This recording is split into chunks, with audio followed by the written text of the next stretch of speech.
ನಾಮಕ್ಕೆ ಸ್ತೋತ್ರವಾಗಲಿ. ಮತ್ತೊಂದು ದಿನವನ್ನು ಕಾಣುವಂತೆ ದೇವರು ನಮಗೆ ಸಹಾಯ ಮಾಡಿದ್ದಕ್ಕಾಗಿ ಸ್ತೋತ್ರ. ಆತನು ಮಾಡಿದೆಲ್ಲ ಉಪಕಾರಗಳಿಗಾಗಿ, ಎಲ್ಲ ಆಶೀರ್ವಾದಗಳಿಗಾಗಿ ದೇವರಿಗೆ ಸ್ತೋತ್ರವನ್ನು, ಮಹಿಮೆಯನ್ನು ಸಲ್ಲಿಸ್ತೇನೆ.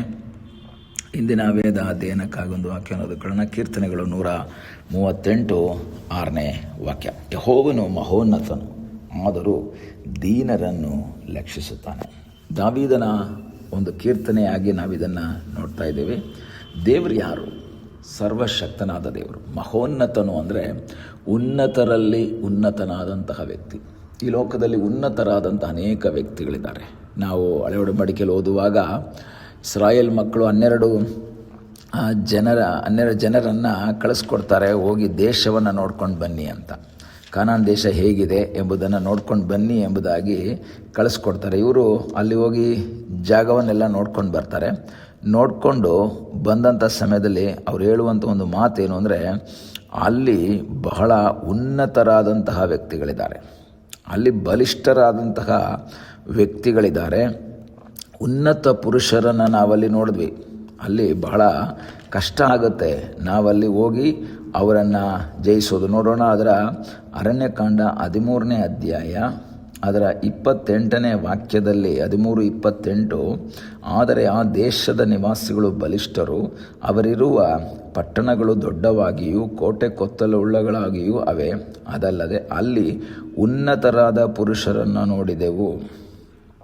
ಕನ್ನಡದಲ್ಲಿ ಉನ್ನತರಾದ ಪುರುಷರು ನೋಡಿದವಾಗ, ಈ ಲೋಕದಲ್ಲಿ ಉನ್ನತರು ಇದ್ದಾರೆ, ಇಲ್ಲ ಅಂತಲ್ಲ.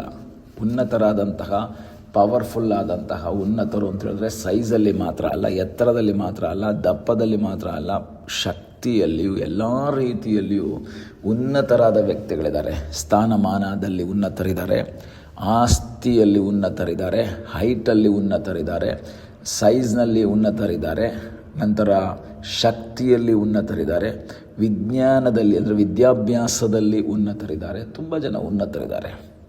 ನಮಗಿಲ್ಲ ಅಂತ ನಾವು ಹೇಳೋಕ್ಕಾಗಲ್ಲ. ಆದರೆ ದೇವರ ವಾಕ್ಯದಲ್ಲಿ ದಾವೀದನು ಹೇಳ್ತಾನೆ, ನನ್ನ ಯೆಹೋವನು ಯಾರು ಗೊತ್ತಾ?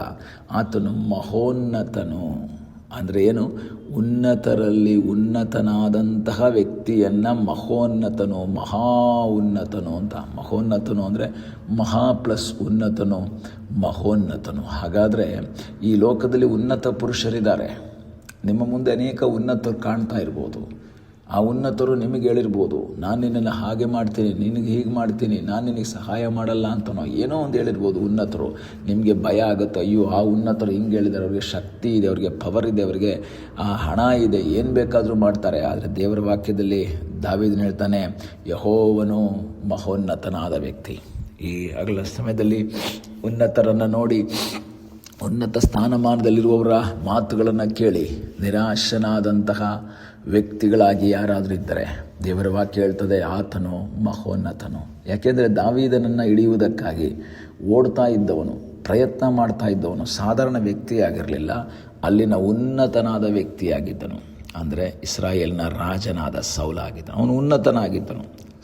ಎತ್ತರದಲ್ಲೂ ಅವನೇ ತುಂಬ ಎತ್ತರ ಇರುವಂಥ ವ್ಯಕ್ತಿ ಇಸ್ರಾಯೇಲ್ರಲ್ಲಿ. ಅದೇ ಅಧಿಕಾರ ಇದೆ, ಹಣ ಇದೆ, ಆಸ್ತಿ ಇದೆ, ಎಲ್ಲ ರೀತಿಯಲ್ಲಿಯೂ ಉನ್ನತನಾಗಿದ್ದನು ಸೌಲ. ಆದರೆ ದಾವೀದನಿಗೊಂದು ವಿಷಯ ಗೊತ್ತಿತ್ತು, ಸೌಲನೇ, ನೀನು ಎಲ್ಲರಿಗಿಂತ ಎತ್ತರ ಇರ್ಬೋದು, ನೀನು ಎಲ್ಲರ ನಾಯಕನಾಗಿ ರಾಜನಾಗಿ ನಿಂತಿರ್ಬೋದು, ನಿನಗೆ ಆಸ್ತಿ ಇರ್ಬೋದು, ನಿನಗೆ ಸಿಪಾಯಿಗಳಿರ್ಬೋದು, ನಿನಗೆ ಮಂತ್ರಿಗಳಿರ್ಬೋದು, ಎಲ್ಲ ರೀತಿಯಲ್ಲೂ ನೀನು ಉನ್ನತನಾಗಿದ್ದೀಯಾ. ಆದರೆ ನಾನು ಆರಾಧನೆ ಮಾಡುವಂಥ ದೇವರು ಯಾರು ಗೊತ್ತಾ? ನಿನ್ನ ಕೈಗೆ ಒಪ್ಪಿಸುವಂಥವನಲ್ಲ. ನೀನು ಉನ್ನತರಾಗಿದ್ದರೂ ಸಹ ನಿನಗಿಂತ ಉನ್ನತನಾದ, ಮಹೋನ್ನತನಾದ ಒಬ್ಬ ದೇವರು ನನಗಾಗಿದ್ದಾನೆ. ಈ ಹಗಲ ಸಮಯದಲ್ಲಿ ವಾಕ್ಯವನ್ನು ಕೇಳುವಂಥ ದೇವರ ಮಗುವೆ, ನಿನ್ನ ಜೀವಿತದ ವೇದನೆಯ ಮಧ್ಯದಲ್ಲಿ ಉನ್ನತರ ಆ ಒಂದು ಕಾರ್ಯಗಳನ್ನು ನೋಡಿ ನೀನು ನಿರಾಶೆಪಟ್ಟು, ದೇವರೇ ನನಗೆ ಯಾಕೆ ಹಿಂಗಾಯಿತು ಅಂತ ನಿರಾಶೆ ಪಡಬೇಡ. ನೀನು ಒಂದು ವಿಷಯವನ್ನು ತಿಳಿದುಕೋ, ನೀನು ಉನ್ನತನಾದ ದೇವರಲ್ಲಿ, ಮಹೋನ್ನತನಾದ ದೇವರಲ್ಲಿ ಆಶ್ರಯಿಸು. ಆದರೆ ದೇವರ ಗುಣ ಏನು ಗೊತ್ತಾ? ಆತನು ಮಹೋನ್ನತನೋ, ಆದರೂ ದೀನರನ್ನು ಲಕ್ಷಿಸ್ತಾನೆ. ಮಹೋನ್ನತನು. ಸಾಧಾರಣ ನಮಗೆ ಗೊತ್ತು, ಮಹೋನ್ನತರೆಲ್ಲರೂ ಸಹ ಉನ್ನತರನ್ನೇ ಫ್ರೆಂಡ್ಶಿಪ್ ಮಾಡ್ಕೊಳ್ಳೋದು. ದುಡ್ಡಿರೋನು ದುಡ್ಡಿಲ್ಲದೆ ಇರೋನ ಫ್ರೆಂಡ್ ಮಾಡ್ಕೊಳ್ಳೋದು ಭಾಳ ಕಷ್ಟ. ಅಂದರೆ ಕಷ್ಟ ಮೀನ್ಸ್ ಮಾಡ್ಕೊಳ್ಳಲ್ಲ ಯಾರು. ವಿದ್ಯಾಭ್ಯಾಸ ಇರೋನು, ಏನು ಓದದೇ ಇರುವಂತಹ ಸ್ಕೂಲ್ ಮೆಟ್ಲೆ ಹತ್ತದೇ ಇರೋನನ್ನು ಫ್ರೆಂಡ್ ಮಾಡ್ಕೊಂಡಿರೋದು ನೋಡಿದ್ದೀರಾ? ಇಲ್ಲ. ವಿದ್ಯಾಭ್ಯಾಸ, ಅವರ ಲೆವೆಲನ್ನು ನೋಡ್ತಾರೆ, ಅವರ ಸ್ಟ್ಯಾಂಡರ್ಡನ್ನು ಕೀಪ್ ಮಾಡ್ಕೊಳ್ತಾರೆ. ಆದರೆ ದೇವರು ತನ್ನ ಸ್ಟ್ಯಾಂಡರ್ಡ್ ಕೀಪ್ ಮಾಡ್ಕೊಳ್ಳೋನಲ್ಲ. ಯಾರು ತಗ್ಗಿಸಿಕೊಂಡು ಆತನ ಮುಖವನ್ನು ನೋಡ್ತಾರೋ ಅವರಿಗಾಗಿ ಇಳಿದು ಬರುವಂತಹ ದೇವರು, ಅವರನ್ನು ಗಮನಿಸುವಂತಹ ದೇವರು. ಈ ಲೋಕದ ಉನ್ನತರೆಲ್ಲರೂ ಉನ್ನತರನ್ನು ಮಾತ್ರ ಪ್ರೀತಿಸುವಾಗ, ಈ ಲೋಕದ ಉನ್ನತರಾದಂತಹ ವ್ಯಕ್ತಿಗಳು ಆಸ್ತಿ ಇರೋರನ್ನ ನೋಡಿದಾಗ, ಕಾರಲ್ಲಿ ಬರುವವನನ್ನು ಪ್ರೀತಿಸುವಾಗ, ನಮ್ಮ ದೇವರ ಆ ಥರ ಅಲ್ಲ. ಆತನು ಉನ್ನತನಾಗಿದ್ದರೂ ಸಹ ತನ್ನ ಸ್ವಭಾವ ದೀನತೆಯಿಂದ ಇರುವಂಥವನ್ನು ನೋಡುವಂಥ ಒಂದು ಸ್ವಭಾವ.